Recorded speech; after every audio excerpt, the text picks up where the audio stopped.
My dear old friends, Sa ngalan sa Panginoon sa Espiritu Santo. Amen. Ang Ginoo manaog kaninyo. Manausab kanimo. Maigsoon kinusod Kristo isa, ihalat agad sa kapalagnayo sa Kristo na si Hapon. Ibabahan para sa iyang pamilya, ang kanilang bukaya, hindi panahon sa kasunod. Maigsoon pagkinusod kita sa ating mga sala, ang maatag kita lang sa pagsaulog sa Santos Misa. Ikaw ang ipadala pag-ayo sa mga lungsod, Ginoo kaluy. Ginoo kaluy kami. Ikaw ang mabiyanihang pagtawag sa mga magkasasala, Kristo kaluy. Kristo kaluy kami. Ikaw ang nagalingkod sa tuwa sa mahal, ang pagpapamahalan ka na mo, Ginoo kaluy. Ginoo kaluy kami. Kaluyan na kita sa Diyos na magahom sa tanan, o pasagon sa atong mga sala. Dato na ang kaniya at sa kinabuhing tayo. Amen. Magahom kita. O Diyos, sa mahal na magahom, ikaw balikon ka na mo, pinagi sa misteryo sa krus, o mitiman ka na mo, pinagi sa sakramento, sa pagkabanhaw sa wala. Itugod na maluloy mo ng mga lagat, araw. Mahati pamunta sa pundok sa mga pinili, umansang paglabi sa mga dapo sa kamatayan. Kiniyap ng pangayo, pinagi sa Panginoon sa Kristo, ibong nag, gapuyo ang haliman kanimo, diha sa kinusa sa Espiritu Santo, Diyos Rosa, ang tuwan sa kahangturan. Amen. Palihog ng lingkod.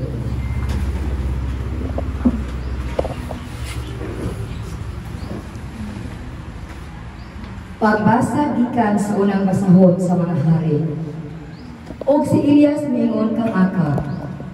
Tungas karon ug kaon ug inom kay may pinaguok sa ulan.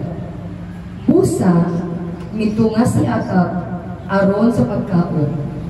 Og mitungas si Elias ngadto sa tumoy sa bukid sa Carmel. Og miyugbo siya sa yuta og ibutang niya ang iyang nawong tunga-tunga sa iyang mga tuhod.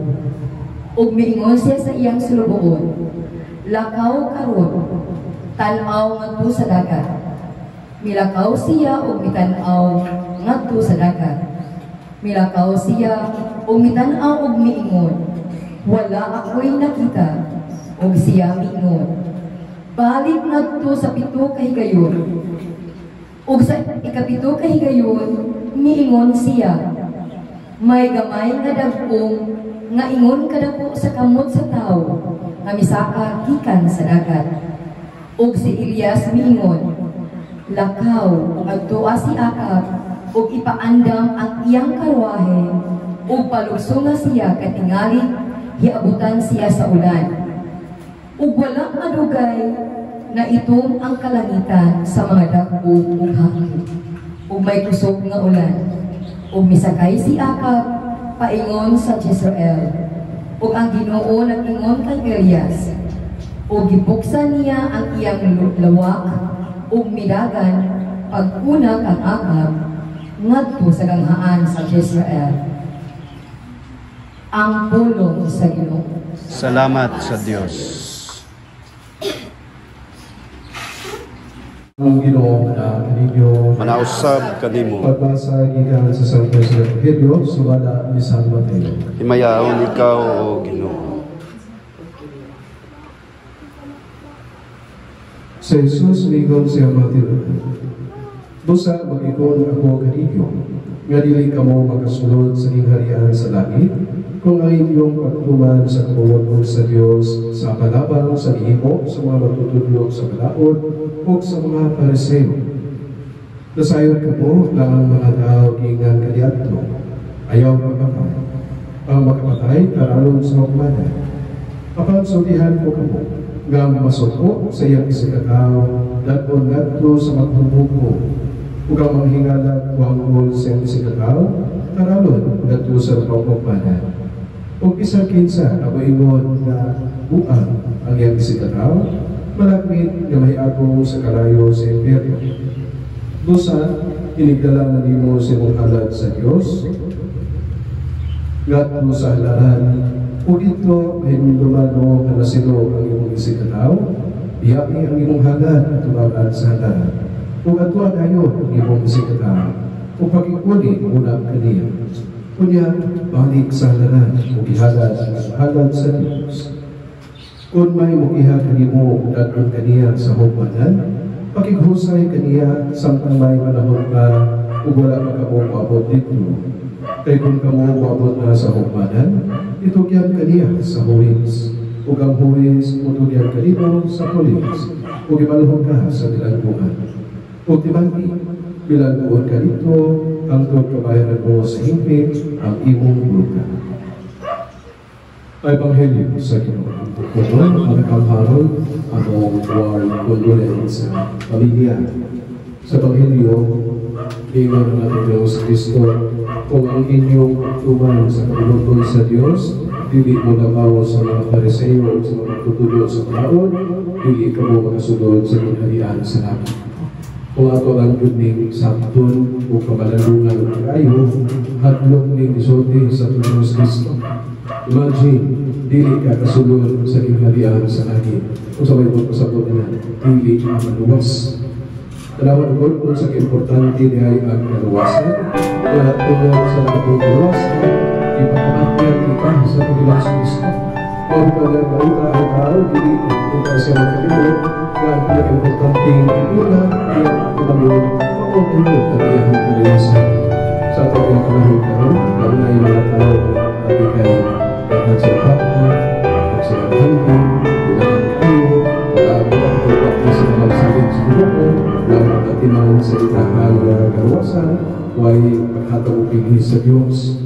Kini, himangno ni sa Panginoon Kristo, siyang pag-ingon, wag kung sama ng tao, kung maang po niyang tibong kalibutan, kung niya mawala ang iyong kalat. Mawala niya, bisan pa ito sa kalato, pero ang mga parta, di na makapalit o dahil kalat. Ingon man, hindi na makapalit ka sa langit. Gawas mo siguro kung ang mga parta, ganito di mo diha sa pagmaya sa Diyos, pinagi sa pagkakausap sa mga. Naasay pagkatao na lisod pa kayo ang hintang, naakas pag-antos kasakit, wa pa iporta, wa pa diyo yung Diyos, sa mga kaotod ng kinabuhi. Wala na sa katapusan, nawala nila ang kalibutan, kaya wa man sa kamatato, nilawala pikit nila ang langit, as nila, pero hindi malasa ang mga pamana. Wala bahala nila mag-antos, niling kalibutan sa kumang kalisod, tumang kasakit, basta mahalagal ng Diyos kung kasiguraduan ang atong pagkadawasan. Ikaduhang hagit sa Panginoon Kristo, mingon siya, kung ang inyong pagtuman sa kabubot mong Ginoo, dili mo labaw sa mga Pariseo o sa mga matutudlo sa malaot, dili ka mo makasunod sa ingalian sa langit.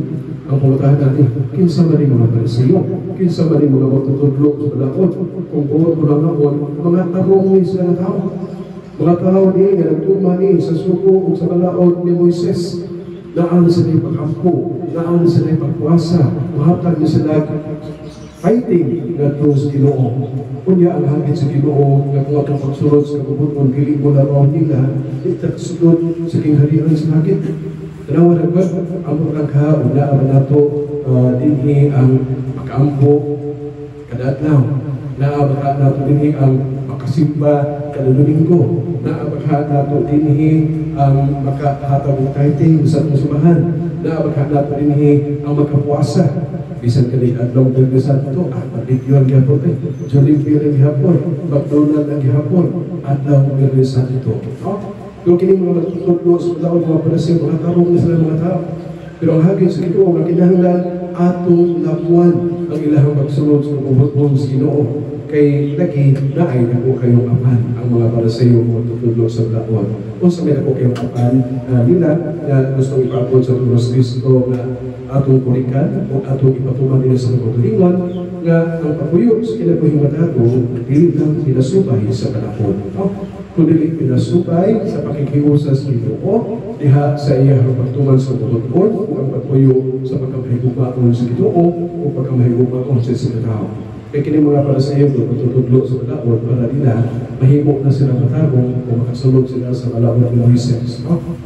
Pero ang dako nila apan, mura na bitaw ni sila o sulugon na nagsunod lang sa ilahang amo. o ulipon nga nagsunod lang sila amo. Pero ang ilahang kasing-kasing wala iusa sa ilahang amo. O yung gusto sa Ginoo na ang ay natong buhaton o ta iusa ka sa Ginoo. Tanaw na sa laing pagdemonstrar ani. Buhatan na kakaroon sa katawhan. Ganong musimba mga sa adlaw ng linggo. Kana buhatan na. Sa dapong katao ng buhatan mo, walo ani ang utuban. Kinahanglan musimba kati kay makasada bugod ka kung dili musimba sa adlaw ng linggo kay malaot man ang sa Ginoo. Sakto man na. Dili man sa sayo. Pero ang ikaduhang buhatan na ang follow-up na question ani. So kung wala pa di ay kibalakod sa Ginoo, dili di ay ka musimba. Ang dako kay makan sa panahon karon nga di mangani musimba nga sa kibalaod sa Ginoo. Sabot na lang wala kibalaod sa Ginoo. Mabito na nga ang gusto ni ipaabot sa Lord Kristo nga, uy, anak ko, ang iyahang kapumutpon, magpasabot anak na makikiusa ka sa pagkikugma at kaniya. Kay bisan kung pili ka suhito sa kanang balakod. Kaya nabay ubang karot nga, wa gani ka-memorize sa 10 Commandments, wa magani kabalo na pag-ay 7 kabalaod sa itong simbahan, sabot na wala kabalo sa itong kanundo. Pero sila, kung wa na mong memorize na lang kung napuyan na mo ang balaod sa kugma, kung sa isulti ni San Pablo siyang sulat, love is the fulfillment of the law. Ang gugma, mako'y hingpitan sa buong balaod. Tungod kay ang gugma, mako man ang espiritu sa balaod. Ang balaod, nagkiya lang sa tao sa pagpuyo sa kinabuhang lataro, na makalikay sa lautan, o iba man makabuhat ng payo. Pero ang tumog yun sa mga balaod, o ang tao, dalhon, iusahon, diha, sa naghatag sa mga balaod, diha sa gugma, o pagtuman siyang kamugod mo. Manang importante kayo na ito ni, kaya kung mapuyan na nato ang kining paghigugma sa Ginoo o sa atong isang katao, mapuyan nato ang kinatibugman sa mga tao. O tada, kung saan man nato mapuyong sa konkreto na paagi ang gugma sa Diyos. Mabitaw na lang unang susihon nato sa tagsa-tagsa nato kakasing-kasing kung liha sa kasing-kasing na okay lugar na Ginoo sa paghigugma kaniya. O mas maayo na apa ay maghatag kong prioridad sa Ginoo diha sa kasing-kasing kay kung naa o imo na may kita diha sa pagtuman sa kabubuton sa Ginoo. Labi na yun ang pagsigma, pag-ampo, ang pagtabak sa atong isikatao. Ikaduha, ang pagigugma na po sa atong isikatao. Okay, may nakita mo sulti nga higugma pa sa atong isikatao, pero muna bitaw piling konkreto tungod kay puto na sa lukoy, sa simpatiya, pero walay empatiya. Kung sa mga nang awak tayo konkreto na gikuha para sa ato ang isikatao. Muna nga sa konkretong paagi, sa pagigugma na po sa atong isikatao, tinuhapon na po ang ilahang kaayuhan. Kaayuhan pisikal, wala na nga dili na po sila rimadan, pasakitan. Kaayuhan moral, na atong protektahan ang ilahang dungo.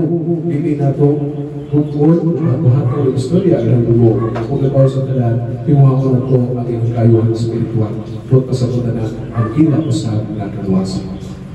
Kadugtong ko na, diha na ito'y duha ka sulutuon, duha ka ulipon, nga nag-alagad sa hari. Kunya ang hari gusto niya na gantihan ang maong duha ka ulipon. Tungod kay yung duha ka ulipon, maayo man yun ang ilahang pag-atiman sa hari. Manang kitawag niya ang unang ulipon niya ginan. Ikaw, faithful mo kay kanako, kung sa'y akong subo imo mo yung aton, ako kang gantihan. Sugad karon dili ka na nako ulipon, libre ka na, makalakaw na ka, bisan asa. Pero tinglibaya sa mga ulipon. Kaya naman, di ba kagihatagan kung siya sa iyang kagawasan.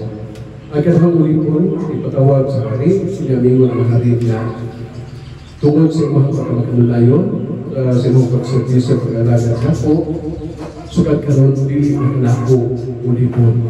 Kung dili mo na nako nga usa sa akong pagtakambat. Kunting di ba niya, limang kagikan sa pag-ulipon, himong siyang kaunsilo sa hari, magtatambal sa hari. Pag-awas niya, pumunta na siya sa walang ulipon. Nga nakadawat ka sa kagawasan, nga i-regalo sa hari sama sa pagkawat.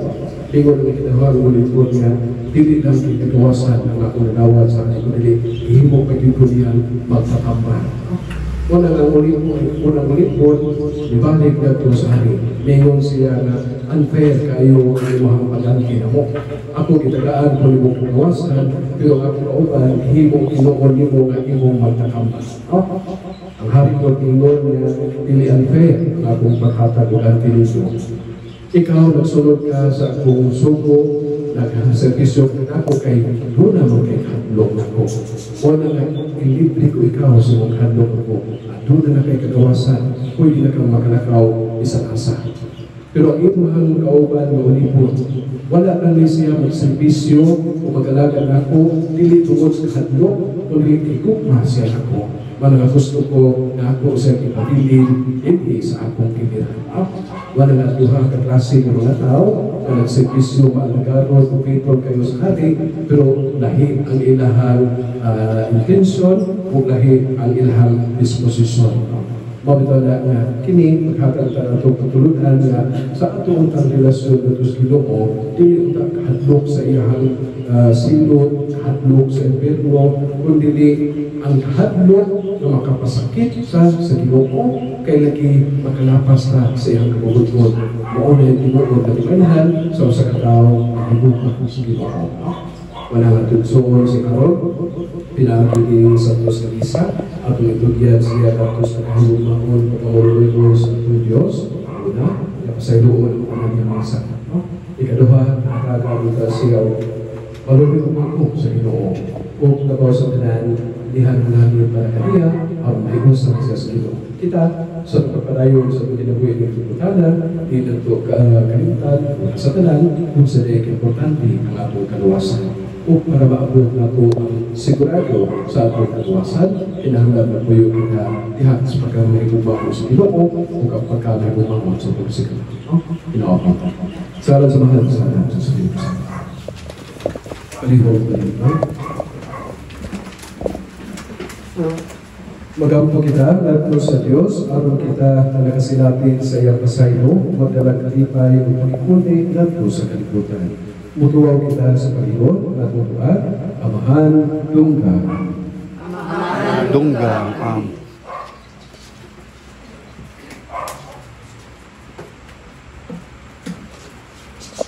Ang simbahan, sa tinuod mahimong sakramento, alang sa kalibutan, pinaagi sa iyang mapasit uling pagpanglagad. Mag-ampo kita sa Ginoo. Amahan, Dungga.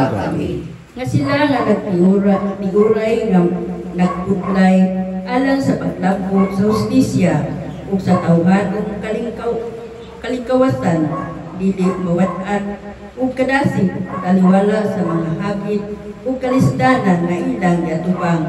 Mag-ampo kita sa Ginoo. Amahan, Dungga. Nga ang mga medyo na nagkabulag sa magkausapa, mukasaylo, usabot o muruday sa usag-usa, mag-ampo kita sa Ginoo. Amahan, Dungga kami. Na maalim kita sa atong garbo o papaubsan kitang wangkot sa atong mga kasaypanan o mga kapakyasan sa imon, malinawon kitang magpuyo uban sa usag-usa, mag-ampo kita sa Ginoo. Amahan, Dungga kami. Ngaymotang isipon na tapos o puslanon alam ka naman. Ngang halangdong yubilo kamumot, mabayaw na at sa altar sa mga santos. Mag-ampo kita sa Ginoo. Amahan, Dungga kami. Ngang mga nangamatay, magpuyo diha sa tunhay kalinaw.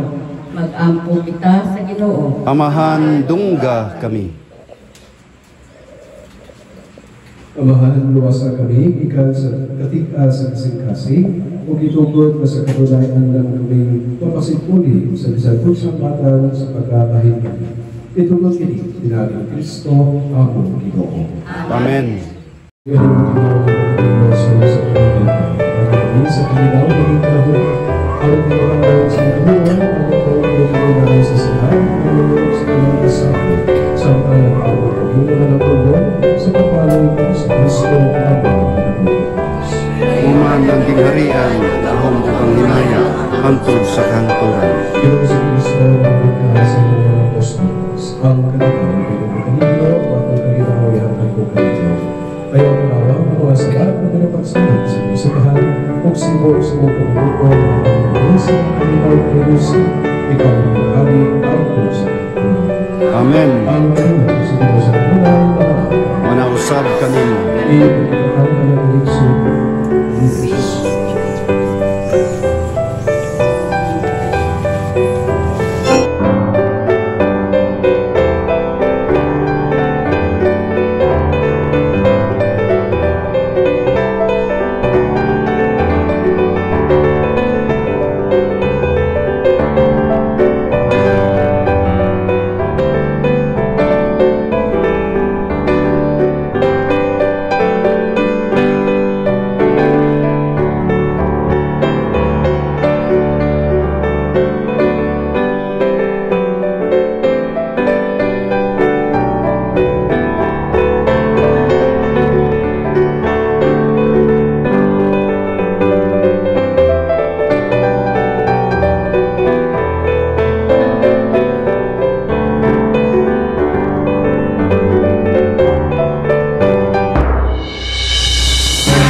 Sa Diyos na nakawagtang sa mga sala sa kalibutan, wala nang dapit alang sa kalihapon sa Ginoo.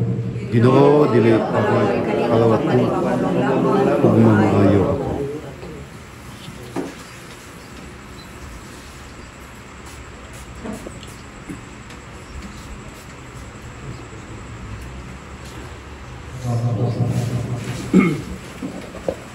Tuman kami magusog sa makapasko na sakramento Ginoo, nangamuyo kami siya, aron, kaya mo ipamit sa mga kasaputan, magpalipayo daw sa kanunay, sa kalinaw ng Kristo, paman sa kongasi, pinaagi mo sa Kristo. Kini ang pangayo, pinaagi ni Kristo, ang Ginoo. Amen. Makagahong na Diyos o tumahan, pinagi sa misteryo sa krus, yung mga kamilikon. Pinagi sa sakramento sa pagkabanhaw, yung mga kamingkiangkot, yung mga katalong katawan. Sudmo nga kanaluyo, yung mga naglapanon, na makalikawas na siya sa makalikala sa pagkamay ng tayo, arniakin na siya sa kalihap sa mga santo sa langit. Kinamang pangayo, pinagi ni Kristo, ang Ginoo. Amen. Pahulay ayon, lahat ang haraw ng Ginoo. Pahulay ayon, lahat ang haraw ng Ginoo. Pahulay ayon, lahat ang haraw ng Ginoo.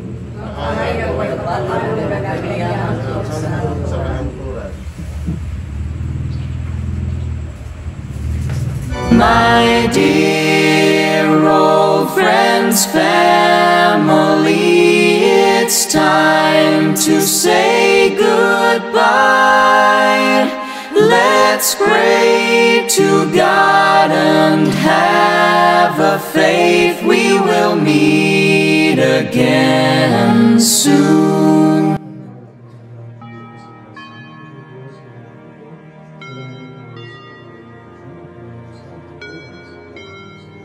Santa Maria, ikaw sa Diyos, ang kami masasala, karon sa oras sa among kamatayon.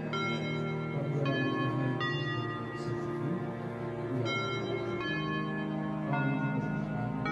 Manausab kanimo. My dear old friends, family, it's time to say goodbye. I don't wanna leave you behind. Why do we have to go? When will we meet again, my dear? I hope it's not too long. Let's pray to God and have a faith we will meet again soon. My dear old friends, family, it's time to say grasya, o Diyos, wala rin po, wala rin araw sa babae ng banal, at wala rin sa bukas, at iyang sa Jesus. Santa Maria, Inahan ka sa Diyos, ihampo mo kaming masasala, karon sa oras sa among kamatayon. Amen. Maria, mayroon kahangan sa langit, iyang po kami. Ang Ginoo na ninyo, Manausab kanimo. manalangin niyo ang Diyos na kahon sa tiyan, Anak, Anak, at Espiritu Santo. Amen. Tapos ng misa, pagdalong ang kalinaw ni Kristo. Salamat sa Diyos.